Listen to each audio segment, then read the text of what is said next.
If you have heard that statement that says that juicing removes all the fiber from the juice and therefore it cannot be healthy, stay tuned. This is the video for you. Hi, my name is Adele, and today we are going to look at specifically fiber and juicing. So many times I have heard people make the statement that juicing is unhealthy because it removes all the fiber from the juice and you need the fiber to be healthy. So today I have got with my juicer with me some apples and some store-bought apple juice, and we are going to look at this whole issue around fiber and juicing.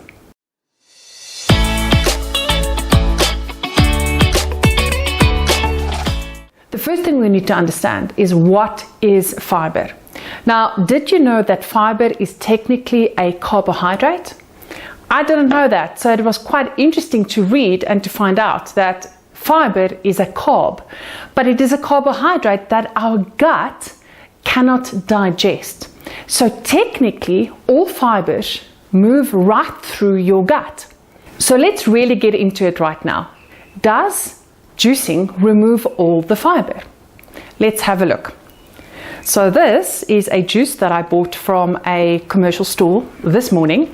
It's still sealed. So this is an apple juice, and to compare apples with apples, literally, I've got 3 pink lady apples with me that we are going to juice through my Kuvings cold press juicer, and let's do a comparison.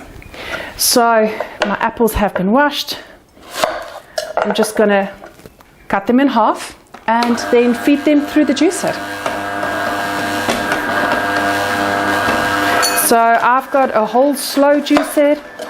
If you've got a centrifugal high-speed juicer, it doesn't really matter. It will illustrate the point exactly the same. If you have a juicer, experiment and see what happens. Okay, so let's just do 2 apples. Just wait for that to juice.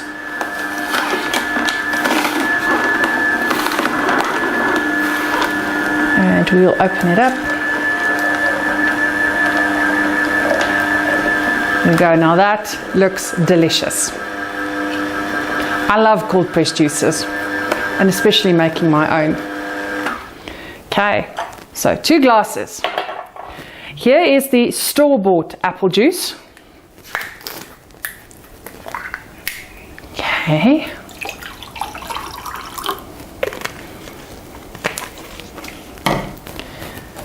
And here is the cold pressed apple juice.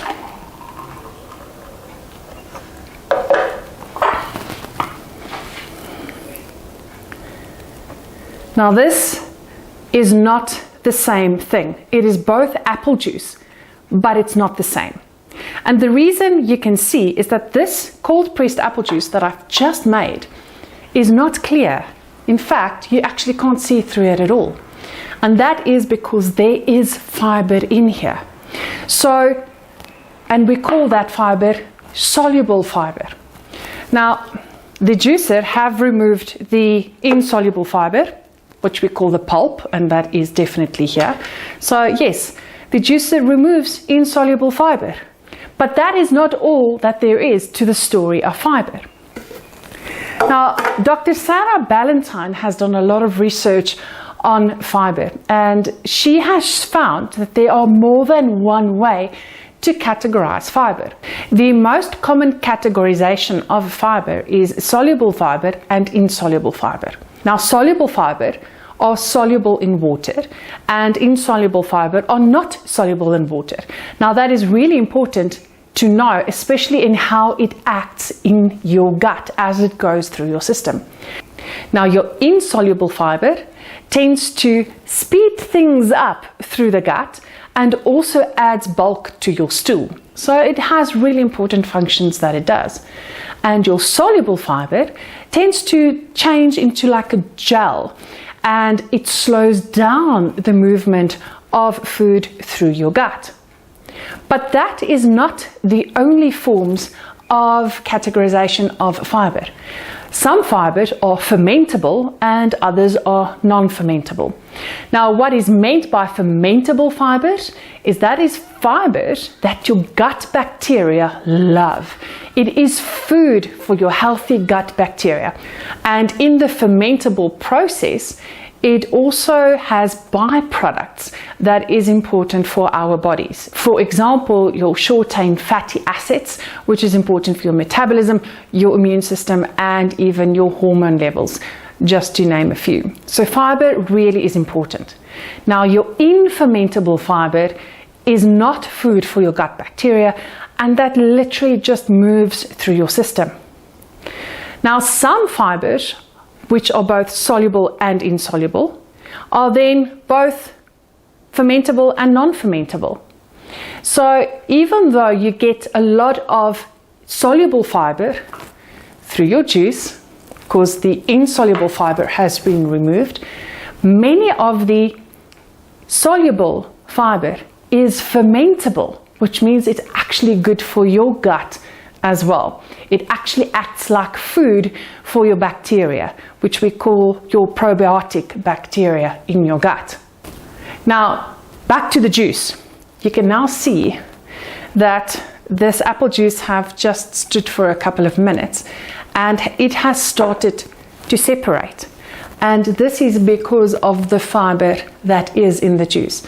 So when people tell you that juicing removes all the fiber from the juice, that simply is not true. Case in point.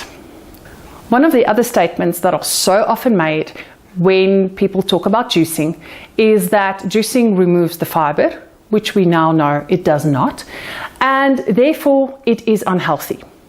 So let's talk about when you drink a juice. And I'm specifically talking about a homemade juice using a slow juicer or a cold press juicer or even a centrifugal juicer that you have made, where people say it is unhealthy.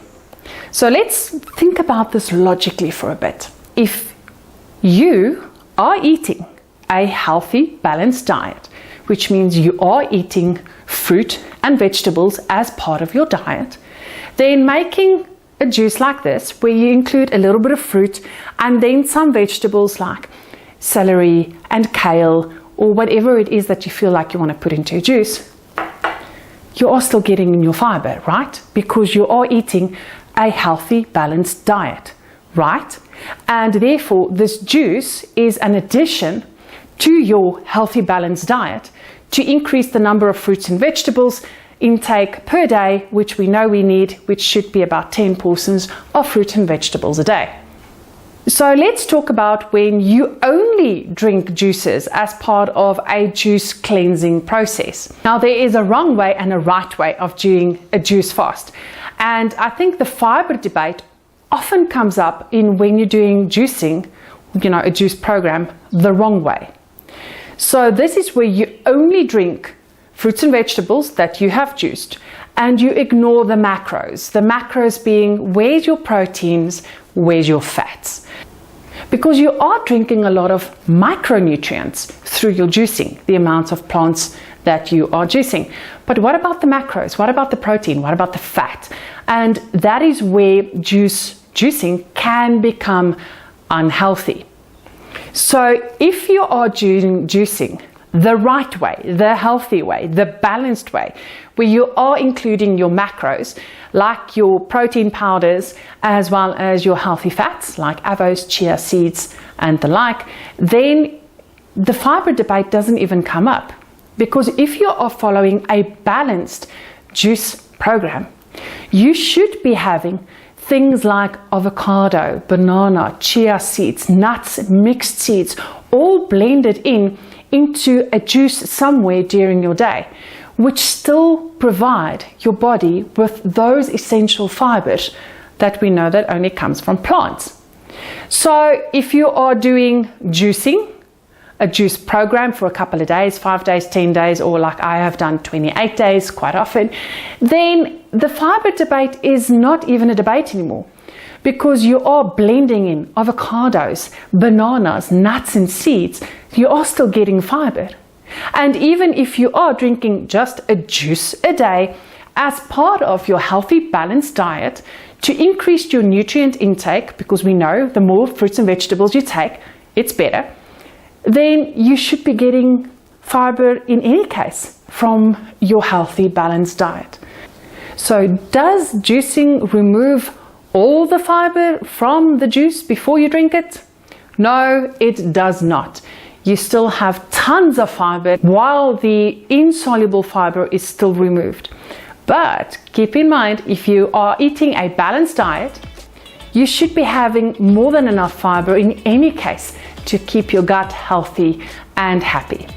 Now, if you have any comments or questions, please pop it in the comments below. I would love to hear what you think. If you like this video, please give it a thumbs up. I'm so happy that you've listened to the end. And please subscribe, because then you'll get more notification about awesome videos like this when it lands. Take care, everyone. I'll see you next time. Bye.